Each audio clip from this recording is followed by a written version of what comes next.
Langit senja memantulkan warna jingga keemasan di kaca jendela ruang kerjaku yang berdebu. Sore itu, seperti biasa, diisi oleh derit lemari arsip tua dan aroma kertas yang menguning. Kenangan Asa, begitulah nama firma hukum kecilku, sebuah nama yang mungkin terlalu puitis untuk bisnis yang sebagian besar berurusan dengan dokumen warisan dan sengketa kepemilikan. Aku, Rendra, adalah seorang pengacara yang lebih sering berkutat dengan masa lalu klien-klienku daripada masa depan mereka. Bel pintu terdengar, mengoyak kesunyian. Dua sosok berdiri di ambang pintu, bayangan mereka memanjang di lantai kayu. Seorang laki-laki dan seorang perempuan, mungkin sepantaran usiaku, awal 30-an. Wajah mereka membawa cap lelah yang khas, cap akibat perseteruan yang panjang. Mereka adalah Raka dan Sari, anak-anak dari almarhum Bapak Handoko Wijaya, seorang klien lama yang baru saja meninggalkan kita semua. Selamat siang, Pak Rendra, sapa Raka, suaranya datar. Tangannya menyalami tanganku dengan genggaman yang tak berdaya. Sari hanya mengangguk singkat, matanya menghindari kontak. Silakan duduk, kataku, menunjuk kedua kursi di seberang mejaku. Aku turut berduka cita yang mendalam atas kepergian ayah kalian. Terima kasih, gumam Sari, akhirnya berbicara. Suaranya serak. Pertemuan ini adalah pertemuan resmi pertama sejak pemakaman. Aku tahu apa yang mereka cari, kepastian. Kepastian tentang harta, tentang warisan, tentang siapa yang dapat apa. Bapak Handoko adalah seorang kolektor yang brilian dan sedikit eksentrik. Kekayaannya tidak hanya berupa uang tunai atau saham, tetapi juga dalam bentuk benda-benda seni, perhiasan antik, dan koleksi barang berharga lainnya yang nilainya sulit diukur. Dan mereka berdua, sejak ayah mereka sakit, sudah seperti kucing dan anjing yang memperebutkan tulang. Ayah meninggalkan wasiat yang sangat jelas. Mulaitku, membuka map berlabel Wijaya, Haji, yang tebal. Raka dan Sari langsung menyorotkan pandangannya, seperti elang yang mengincar mangsa. Semua aset likuid, tabungan, dan properti telah dibagi sesuai dengan bagian yang tertulis di sini. Aku menjelaskan detailnya. Mereka mendengarkan dengan saksama. Setiap nama aset membuat mata mereka berbinar sebentar sebelum kembali berkerut saat mendengar bagian itu jatuh ke saudaranya. Ketegangan di ruangan itu terasa nyata, seperti kaca yang siap retak. Lalu, bagaimana dengan koleksinya? Tanya Raka tak sabar. Koin emas, lukisan-lukisan itu, dan brankas ayah. Brankas. Itulah kata kuncinya. Brankas baja tahan api di perpustakaan pribadi Bapak Handoko yang legendaris itu. Tidak seorang pun, bahkan mereka, tahu isinya. Bapak Handoko selalu berkata, isinya adalah jaminan masa depan kalian, jika kalian layak mendapatkannya. Aku menghela napas. Mengenai brankas, ada instruksi khusus dari almarhum. Aku mengambil sebuah amplop segel yang lebih kecil dari dalam map. Bapak Handoko meninggalkan pesan ini untuk kalian berdua. Aku menyobek segelnya dan membacakan isinya dengan suara lantang, berusaha tetap netral. Untuk anak-anakku, Raka dan Sari. Di dalam brankas itu, tersimpan sesuatu yang jauh lebih berharga daripada uang. Itu adalah harta terbesarku, warisan sejati dari perjalanan hidupku. Namun, brankas itu dilindungi oleh kata sandi. Sebuah kata yang mewakili cinta, pengorbanan, dan akar dari keluarga kita. Aku sengaja tidak menuliskannya dimanapun. Kalian harus mengingatnya bersama-sama. Jika kalian bisa membukanya, apa yang ada di dalam adalah untuk kalian berdua, secara bersama-sama, tanpa bisa dibagi. Jika tidak, sesuai perjanjian dengan Pak Rendra, isinya akan disita dan disumbangkan. Raka langsung meledak. Apa? Itu tidak adil. Kata Sandi apa? Ayah tidak pernah memberitahuku.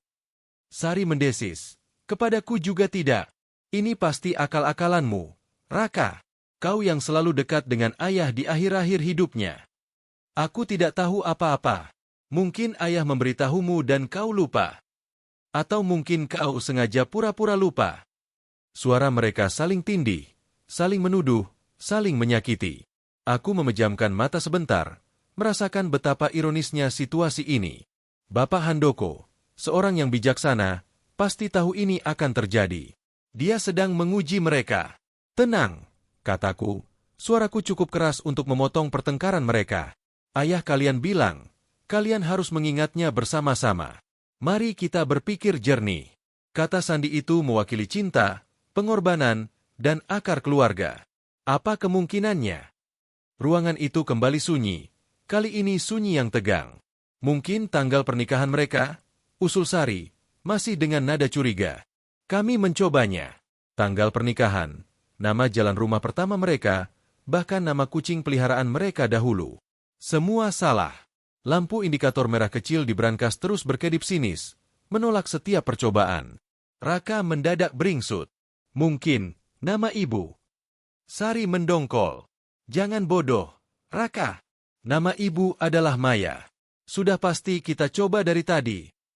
Mereka sudah mencoba, Maya, Maya Wijaya, dan variasinya. Bukan itu maksudku, kata Raka, suaranya tiba-tiba lebih lembut. Maksudku, nama lengkap ibu. Sebelum menikah. Nama gadisnya. Seketika, wajah Sari berubah. Ada kerutan di dahinya, pertanda ia sedang berusaha keras mengais ingatan yang dalam. Nama gadis ibu? Ibu. Ibu selalu dipanggil Maya. Ayah selalu memanggilnya Maya. Aku juga hampir lupa. Gumam Raka, matanya menerawang. Dulu, waktu kita kecil, ibu pernah bercerita. Dia bilang namanya diberikan oleh neneknya karena lahir di pagi hari yang cerah. Sambung Sari, suaranya tidak pasti. Bukan, bantah Raka, menggeleng. Itu adalah nama bunga. Bunga yang berwarna ungu. Lavender, tebaku, mencoba membantu. Bukan, keduanya menjawab hampir bersamaan. Lalu, datanglah keheningan yang menusuk. Mereka saling memandang, bukan dengan kemarahan, tetapi dengan kebingungan yang sama. Dua orang bersaudara, darah daging yang sama, ternyata sama-sama melupakan sebuah nama yang seharusnya menjadi bagian terpenting dari identitas mereka. Aku tidak ingat. Akhirnya Sari mengaku, suaranya bergetar lemah. Rasanya seperti pengakuan yang memalukan. Aku juga, bisik Raka, menunduk. Bagaimana bisa kita melupakan nama ibu kita sendiri? Saat itulah suasana berubah. Amarah yang tadinya menyala-nyala antara mereka padam, digantikan oleh rasa malu yang dalam dan getir. Mereka tidak lagi melihat satu sama lain sebagai musuh, tetapi sebagai dua orang yang gagal dalam hal yang paling mendasar, mengingat ibu mereka. Melihat mereka terdiam, hatiku terenyuh. Aku mengenal Bapak Handoko dengan baik. Dia adalah seorang yang romantis dan sentimental. Aku ingat, dalam salah satu percakapan terakhir kami, dia bercerita tentang istrinya yang meninggal karena sakit panjang ketika Raka dan Sari masih remaja. Dia berkata, Rendra, cinta sejati itu seperti nama. Ia melekat pada jiwamu, bahkan ketika dunia sudah melupakannya. Sebuah petunjuk. Raka, Sari, kataku pelan. Ayah kalian bilang, kata sandi itu adalah sebuah kata yang mewakili cinta dan pengorbanan. Bukan sekadar nama. Mungkin bukan nama lengkapnya. Mungkin sesuatu yang lebih personal. Sesuatu yang hanya ayah dan ibu kalian yang tahu. Sebuah panggilan sayang. Mungkin. Mata Raka berbinar. Ayah pernah memanggil ibu dengan nama yang aneh. Bukan Maya. Saat ibu sakit, saat dia terbaring lemah, ayah selalu duduk di sampingnya dan memanggilnya. Sari memegang kepalanya. Aku ingat suara ayah, lembut sekali. Dia memanggil ibu. Sayang. Bukan. Itu terlalu biasa. Bukan, sayang. Raka membenarkan, matanya berkaca-kaca. Dia memanggilnya cahaya. Karena katanya, ibu adalah cahaya dalam hidupnya yang kelam. Kami mencoba cahaya. Lampu merah masih berkedip. Mutiara, usul Sari. Ibu suka sekali dengan mutiara. Lampu merah. Salah lagi. Keputusasaan mulai melanda. Mereka sudah sangat dekat. Aku bisa merasakannya. Tapi sepotong teka-teki terakhir masih hilang. Aku membuka laci mejaku dan mengambil album foto lama yang Bapak Handoko titipkan padaku. Mungkin ini bisa membantu, kataku, menyerahkan album itu kepada mereka. Dengan hati-hati, seolah-olah menyentuh harta karun yang rapuh, mereka membuka album itu. Halaman demi halaman, foto-foto keluarga yang bahagia terpampang. Foto pernikahan Bapak Handoko dan istrinya yang cantik. Foto Raka dan Sari kecil digendong oleh seorang wanita dengan senyum yang hangat, penuh kasih. Mata mereka berdua berkaca-kaca. Lalu, di sebuah foto yang agak lusuh, tertanggal di bagian belakangnya, tertulis, "Untuk kekasihku, Nirmala. Terima kasih telah menjadi bintangku." Sari membeku. Jarinya gemetar menunjuk tulisan itu. Nirmala. Raka memandangi tulisan itu, lalu menatap wajah ibunya di foto. Nirmala. Itu artinya tanpa noda, atau bintang.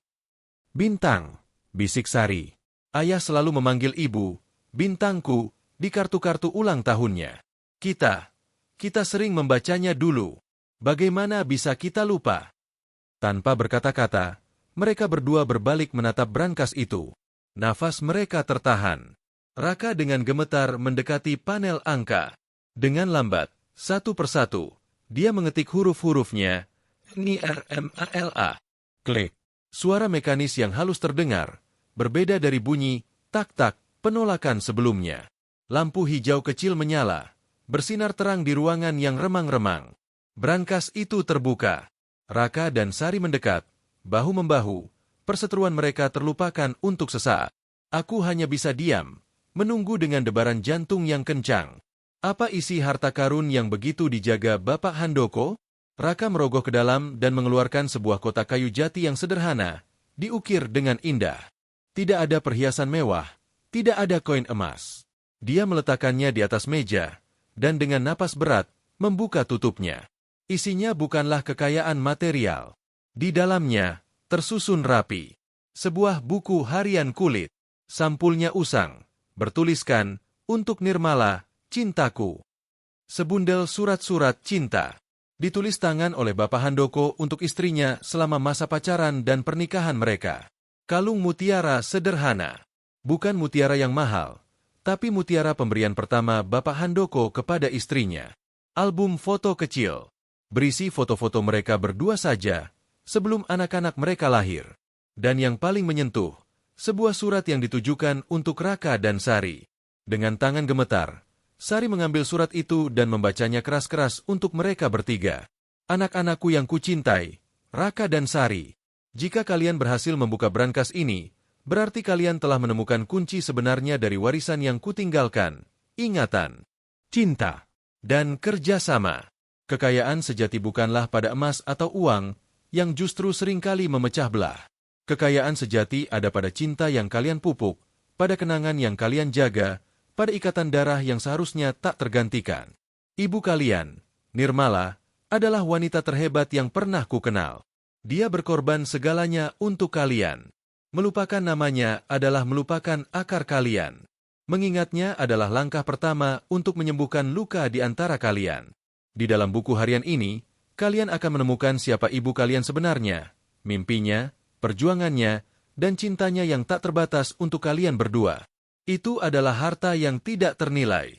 Mutiara ini adalah simbol kesucian cintanya. Surat-surat ini adalah bukti bahwa sebuah keluarga dibangun dari cinta, bukan dari materi. Aku meninggalkan kalian dengan cukup uang untuk hidup layak. Tapi warisanku yang sesungguhnya ada di dalam kotak ini. Jagalah itu. Berbagilah. Dan ingatlah, tidak ada kekayaan di dunia yang lebih berharga daripada kasih sayang antara saudara. Jangan biarkan keserakahan menghancurkan apa yang telah ibu dan ayah bangun dengan susah payah. Dengan cinta yang tak pernah padam. Ayah. Suara Sari tercekat di akhir kalimat. Air matanya jatuh, membasahi kertas surat itu. Raka tidak bisa lagi menahan dirinya. Dia memeluk saudara perempuannya erat-erat, bahunya terguncang oleh isak tangis yang telah lama dipendam. Untuk pertama kalinya dalam bertahun-tahun, mereka menangis bersama. Bukan karena marah atau benci, tetapi karena penyesalan, karena kerinduan, dan karena cinta yang akhirnya menemukan jalannya kembali. Aku memandang mereka, dan hatiku dipenuhi oleh sebuah perasaan yang sulit dijelaskan. Bukan kebahagiaan, bukan juga kesedihan, melainkan sebuah keyakinan yang dalam tentang kebijaksanaan Bapak Handoko. Dia bukan menyimpan kekayaan di brankas itu. Dia menyimpan sebuah pelajaran, sebuah obat penyembuh luka, dan sebuah jembatan untuk menyatukan dua hati yang telah terpisah oleh dunianya masing-masing.